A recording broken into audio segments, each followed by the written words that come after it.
Oke, Bismillahirrahmanirrahim. Saya akan menyampaikan materi beberapa hal ya. Yang pertama itu adalah pembukaan. Saya memperkenalkan sekilas tentang Asosiasi Profesi Keselamatan Pertambangan. Yang kedua, latar belakang industrial hygiene pada sektor pertambangan. Kapan sih di pertambangan Indonesia menerapkan IH ini kira-kira ya, dari perkembangan dunia sampai perkembangan di Indonesia. Yang ketiga adalah ruang lingkup ya, tadi Bu Mila sudah menjelaskan. Saya melihat dari segi regulasi yang ada di pertambangan dan di Indonesia. Kalau Bu Mila tadi mungkin dari segi akademisinya lebih banyak. Kemudian yang keempat adalah bagaimana implementasi IH di sektor pertambangan mineral batu bara, dan terakhir yang penutup saya sampaikan secara sekilas mungkin dengan bahasa yang sederhana saja. Nah, saya perkenalkan dulu Asosiasi Profesi Keselamatan Pertambangan APKP ini. Ini organisasi yang dibentuk ya, bukan oleh satu kelompok kecil orang. Tetapi Asosiasi Profesi Pertambangan itu dibentuk oleh hasil pertemuan tahunan Kepala Teknik Tambang seluruh Indonesia. Jadi yang hadir di sana itu ada Kepala Teknik Tambang tentunya, dan PJO dan lain-lain. Jadi tanggal 27 November 2012 itu merekomendasikan perlunya forum komunikasi keselamatan pertambangan Indonesia. Nah, bagaimana bentuk forum komunikasi? Berarti harus dirumuskan, ada 25 orang yang waktu itu penyusun SMKP sekaligus dilibatkan untuk dibuat tugas lah, diberikan tugas untuk merumuskan forum komunikasi keselamatan pertambangan ini. Kemudian di tahun berikutnya ya, tahun 2013, tepatnya tanggal 29 November, pada pertemuan teknis Kepala Teknik Tambang di Hotel Mega Anggrek Jakarta, APKP terbentuk. Jadi berkumpul KTT-KTT waktu itu. Jadi APKP dibentuk oleh hasil pertemuan teknis ya tahunan Kepala Teknik Tambang ini. Jadi siapa yang bertanggung jawab di sini? Tentu semua ya insan yang ada di pertambangan mineral dan batu bara. Kemudian diumumkan oleh Kepala Inspektur Tambang pada malam penghargaan keselamatan pertambangan yang dihadiri oleh pimpinan perusahaan, Kepala Teknik Tambang, para PJO, bahkan dari dinas-dinas pertambangan di Hotel Ciputra Jakarta. Jadi memang berdasarkan berdirinya ini adalah rekomendasi dari secara nasional yang diwakili oleh seluruh pertambangan Indonesia dari Aceh sampai Papua. Setelah berdiri 29 November 2013 baru dinotariatkan pada tanggal 17 April 2014. Saya tidak bosan-bosan mengulangi sejarah ini karena kita pahami bahwa ini terbentuk adalah dibidani oleh pertemuan nasional atau pertemuan tahunan Kepala Teknik Tambang dengan visi menjadikan satu organisasi profesi untuk membantu budaya keselamatan pertambangan Indonesia. Kemudian terbentuknya melalui 3 pilar, yaitu ada dari swasta, pemerintah, dan masyarakat. Jadi pemerintah oleh karena itu sekarang juga pelindung pembina kita juga dari pemerintah, yaitu dari Kementerian SDM. Kemudian masyarakat, semua insan pertambangan Indonesia, swasta melalui perusahaan-perusahaan swasta. Jadi 3 pilar inilah yang berintegrasi membentuk Asosiasi Profesi Keselamatan. Nah, siapakah yang menjadi anggota Asosiasi Profesi Keselamatan Pertambangan? Itu adalah seluruh insan pertambangan yang punya tanggung jawab dan tanggung gugat terhadap keselamatan pertambangan. Jadi bukan hanya bagian K3 pertambangan. Jadi pengawas-pengawas yang ada di tambang, pimpinan-pimpinan yang ada di tambang juga punya tanggung gugat atau tanggung jawab terhadap keselamatan pertambangan. Guna untuk menciptakan ya pekerja tambang yang sehat, selamat, dan tercipta operasional yang tambang yang aman, efisien, dan produktif. Mudah-mudahan walaupun anggota sekarang lebih dari 1.000 ya, 1.000 orang, sekarang lagi ramai sekali yang bergabung di keanggotaan yang tentu banyak benefit yang didapat. Kemudian juga mudah-mudahan dalam waktu dekat ya kita semua insan pertambangan Indonesia dapat bergabung dalam asosiasi ini. Oke, selanjutnya kita membahas sekilas terkait dengan latar belakang industrial hygiene pada sektor pertambangan. Kita memang harus tahu, jadi sektor industrial hygiene bukanlah hal yang baru, di sektor pertambangan mineral dan batu bara khususnya, tetapi ini sudah menjadi satu bidang yang ditekuni dari beberapa puluh tahun bahkan hampir 100 tahun yang silam di tambang, sehingga ini juga menjadi bagian dari ilmu keselamatan dan kesehatan kerja. Jadi bukan hal yang baru. Ya, mudah-mudahan tinggal bagaimana saat ini, apakah implementasi sudah dilakukan secara optimal atau belum. Jadi kalau kita mengenal industrial hygiene, kapan sih industrial hygiene itu dikenal?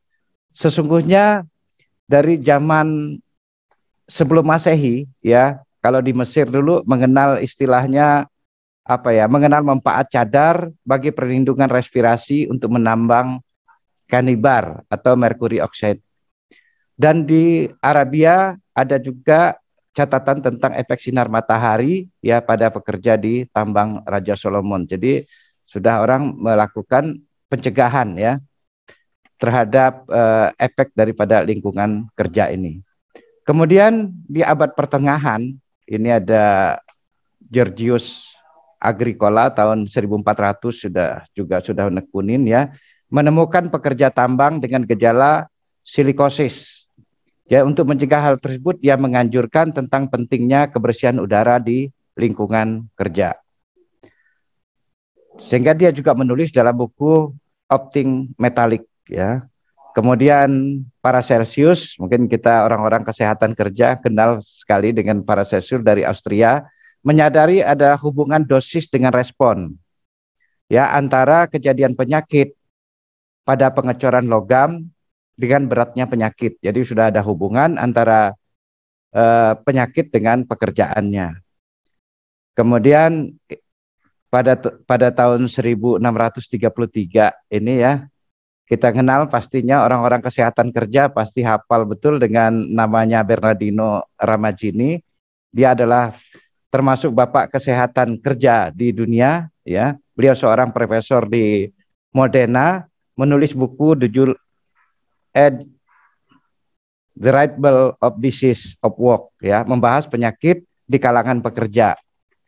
Jadi sudah membahas bagaimana penyakit kalangan kerja, sehingga para dokter ditekankan agar bertanya kepada pasien tentang apa pekerjaan mereka. Ya. Kemudian di era revolusi industri, ya sekilas mungkin saya menyampaikan sekilas saja. Sebagian mungkin sudah bisa baca, sebagian juga kita perlu pahami juga. Persipal Pot tahun 1766 ini ya, masa revolusi industri, menyatakan pembersihan cerobong asap batu bara ya, ada hubungan antara pekerjaan yaitu kanker skrotum ya, banyak ditemukan oleh pembersih cerobong asap batu bara, sehingga diketahui bahwa penyebabnya adalah senyawa PHS ya. Nah, kemudian bagaimana dengan perkembangan selanjutnya? ILO dan WHO tahun 1951 sudah mendefinisikan tentang kesehatan kerja. Kemudian juga di Amerika juga tahun 1914 sudah mendirikan kantor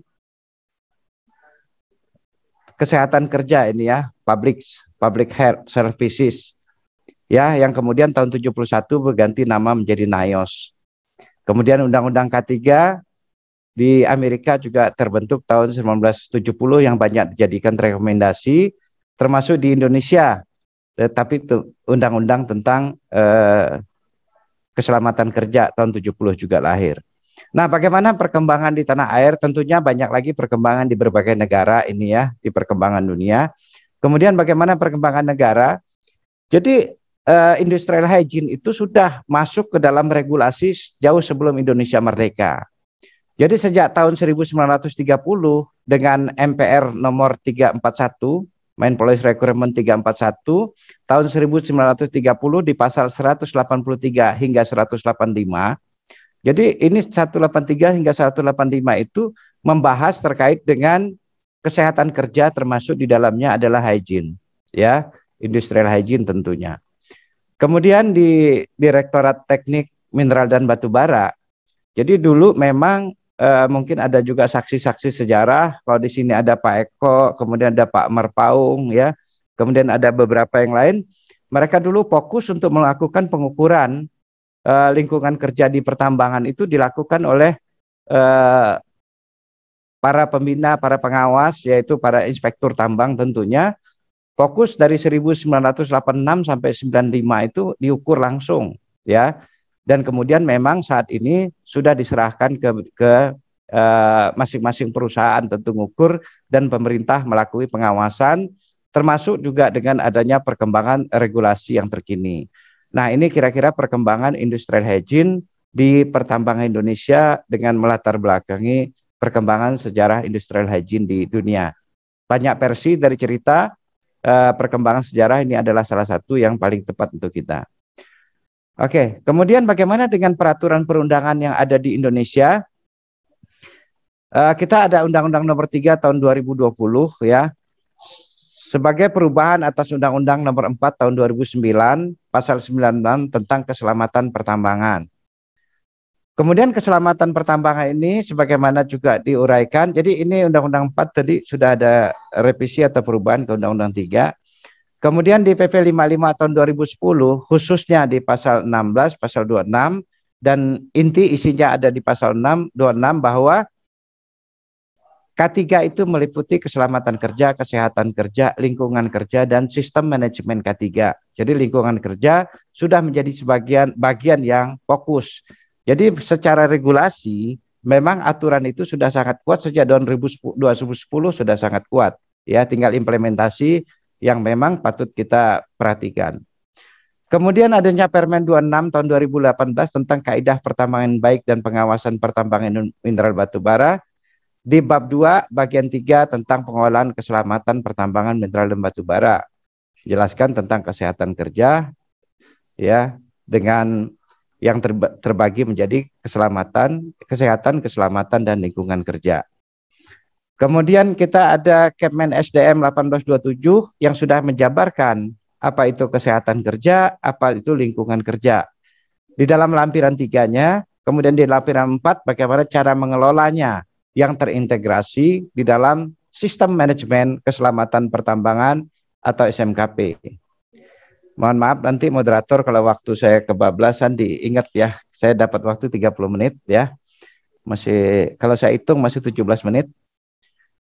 Kemudian kita ada juga di Indonesia yang berlaku secara umum, kita ada Permenaker nomor 5 tahun 2018 tentang K3 lingkungan kerja. Kemudian secara detail di SDM ya, khususnya di Minerba kita ada keputusan Dirjen yang Ibu Mila sudah sampaikan tadi nomor 185 tentang petunjuk teknis pelaksanaan keselamatan tambang, pelaksanaan penilaian pelaporan sistem manajemen keselamatan pertambangan mineral dan batu bara. Ini dijelaskan lagi secara detail terkait dengan lingkungan kesehatan kerja dan lingkungan kerja di dalamnya, termasuk tentu keselamatan kerja. Nah, ini dasar regulasi yang sudah menggiring kita bagaimana kita harus melaksanakan industrial hygiene pada kegiatan di sektor pertambangan mineral dan batu bara. Oke, ruang lingkup apa saja? Nah, jadi beberapa mungkin teman-teman juga patut kita lihat bahwa ini adalah ruang lingkup dari pengelolaan lingkungan kerja di dalam 185, yaitu ada pengolahan debu, kebisingan, getaran, lain-lain ya, iklim, radiasi, faktor kimia, faktor biologi, dan pengelolaan lingkungan kebersihan. Ada beberapa pertanyaan yang sangat serius. Oh, lingkungan kerja cuma ini di SDM? Tidak, karena kita juga akan membahas di dalam kesehatan kerja termasuk ergonomik yang dipisahkan. Ini adalah bagian dari kesehatan kerja. Oke, kemudian di Permenaker 5 tahun 2018 tentang K3 lingkungan kerja. Jadi ada 3 hal yang penting diperhatikan. Yang pertama, tempat kerja. Apakah terdapat sumber bahaya lingkungan kerja berupa faktor fisika, faktor kimia, faktor biologi, faktor ergonomik, atau faktor psikologi. Nah, ini memang lebih banyak kalau di SDM ergonomik bahkan dipisahkan menjadi satu elemen tersendiri. Ya, elemen tersendiri yang tentu bagian terintegrasi di kesehatan kerja juga ya. Sehingga menjadi fokus karena ergonomik ini dampaknya terhadap fatigue juga cukup besar di tempat kerja ya. Selain lingkungan kerja yang lainnya. Kemudian bagaimana kewajiban pengurus atau perusahaan Syarat ketiga lingkungan kerja harus melakukan pengendalian faktor fisika dan faktor kimia agar di bawah nilai ambang batas atau TLV. Ya, kalau dulu Bu Mila ngajar saya, ya saya dari kampusnya Bu Mila dulu namanya TLV, ya, threshold limitnya ya, value. Terus pengendalian faktor biologi, faktor ergonomi, dan faktor psikologi kerja agar memenuhi standar. Pengendalian fasilitas kebersihan, ya sarana hygiene di tempat kerja yang bersih dan sehat, penyediaan personil K3 yang memiliki kompetensi, sehingga semua ini untuk mewujudkan lingkungan kerja yang aman, sehat, nyaman dalam rangka mencegah kecelakaan kerja dan penyakit akibat kerja. Kalau kita melihat secara fakta-fakta di lapangan, memang faktor fisika, faktor kimia, faktor biologi, ergonomik ini cukup menjadi sorotan. Tapi kajian-kajian terhadap psikologis ya yang menyebabkan stres kerja, beban kerja juga menjadi bagian yang penting untuk dilakukan kajian. Jadi memang kalau di pertambangan ini cukup menjadi perhatian serius. Kalau fisika saya pikir sudah jelas pengukuran dilakukan terus, kimia juga, biologi selalu ya. Kemudian ergonomik bahkan pengukuran hampir di semua perusahaan tambang, mungkin beberapa perusahaan tambang kecil juga sudah mulai mengikuti. Kalau tambang-tambang yang cukup besar di Indonesia, ya terutama IUP Nasional, PKP 2B, kontrak karya sudah melakukan analisa ergonomik cukup mendetail. Kemudian bagaimana terhadap aspek psikologi terkait dengan beban kerja, load kerja, saya pikir sudah dilakukan pengkajian secara mendalam.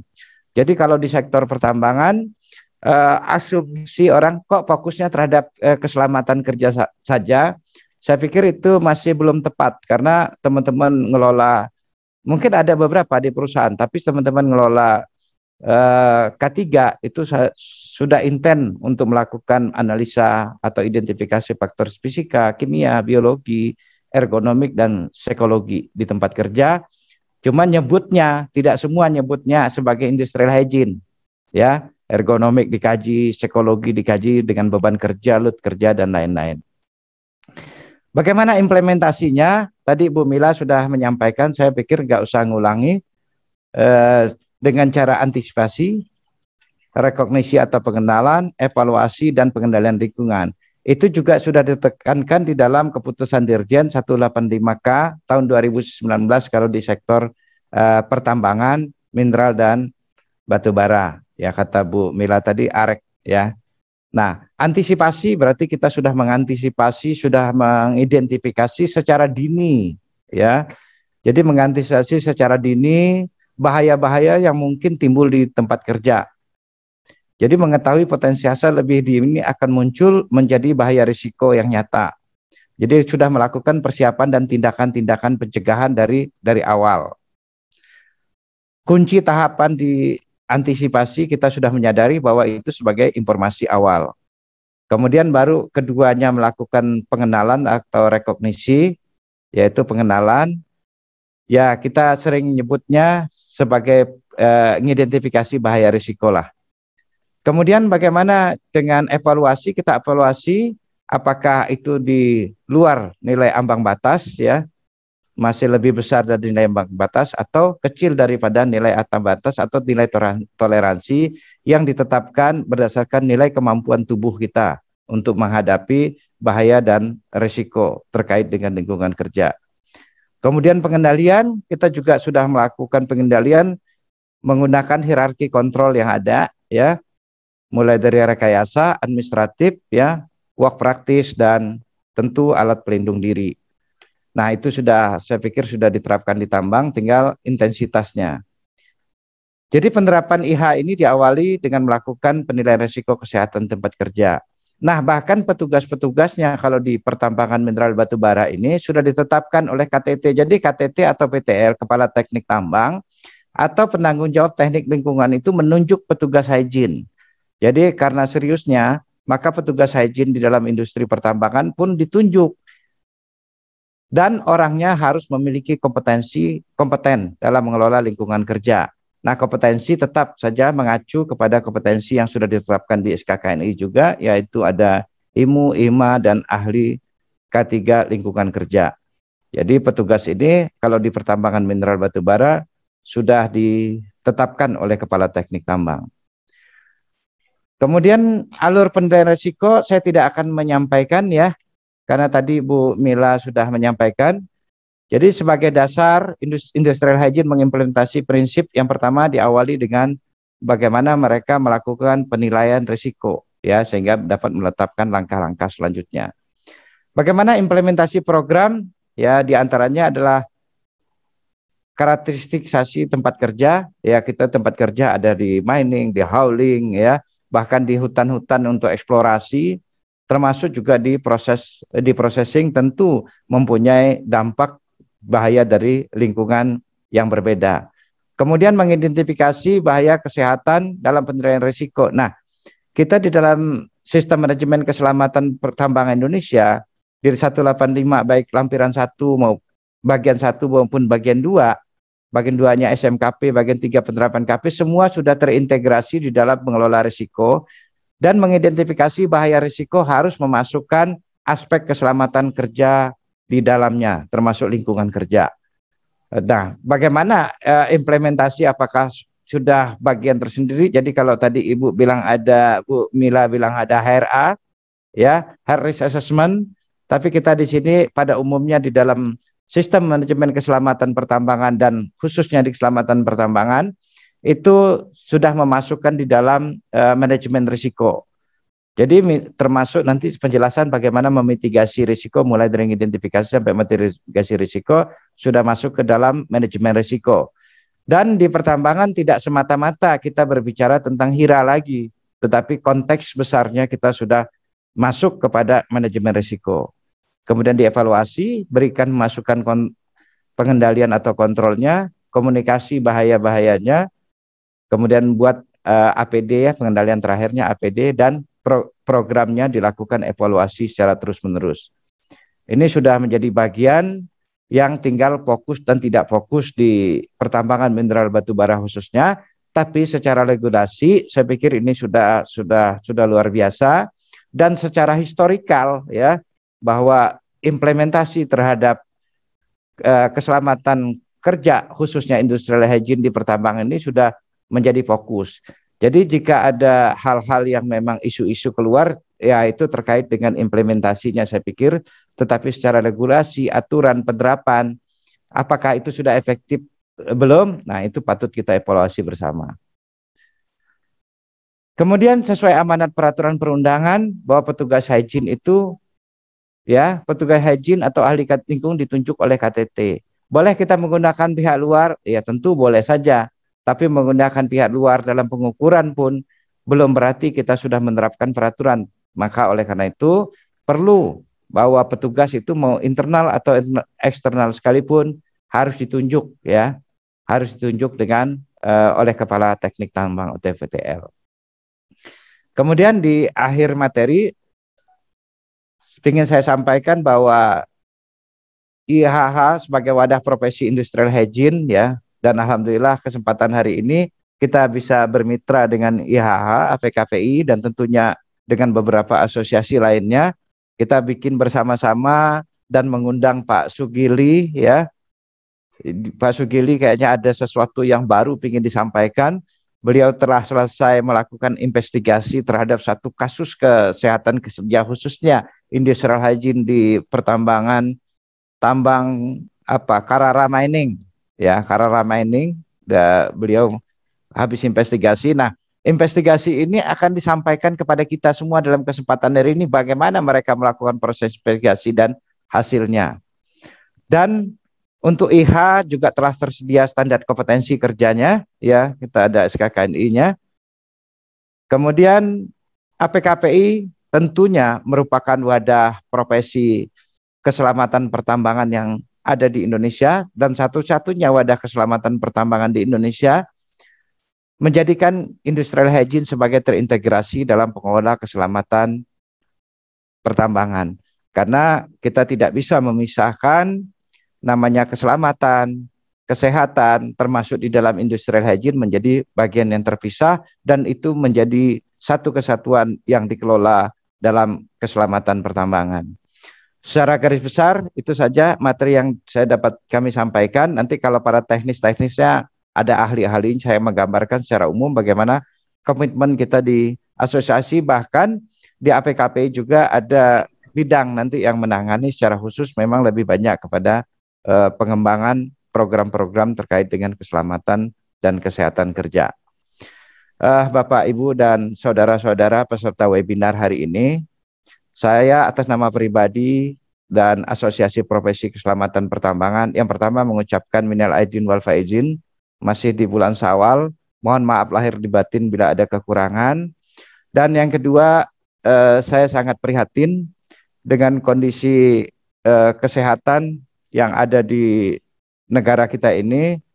Bahkan kita sudah mendengar juga sekarang di pelosok tanah air yang tidak terjangkau kendaraan pun, artinya sepeda motor nggak bisa masuk saja ke pelosok tanah air itu, COVID sudah nyampe ke mereka. Saya baru dengar juga teman kemarin ada yang bercerita aksesnya saja tidak ada gitu, kecuali mereka berjalan kaki ke daerah-daerah yang dekat, ya, motor belum bisa masuk, tetapi ternyata COVID sudah nyampe ke tempat mereka. Mudah-mudahan kita selalu menjaga kesehatan kita semua, terutama di pertambangan Indonesia yang kita pekerja tambang lebih dari 300.000 orang di seluruh Indonesia bisa terjaga dari COVID-19 dan khususnya juga ke teman-teman IHH. Demikian yang dapat saya sampaikan. Mohon maaf jika ada kekurangan. Wabillahi taufiq hidayah. Assalamualaikum warahmatullahi wabarakatuh.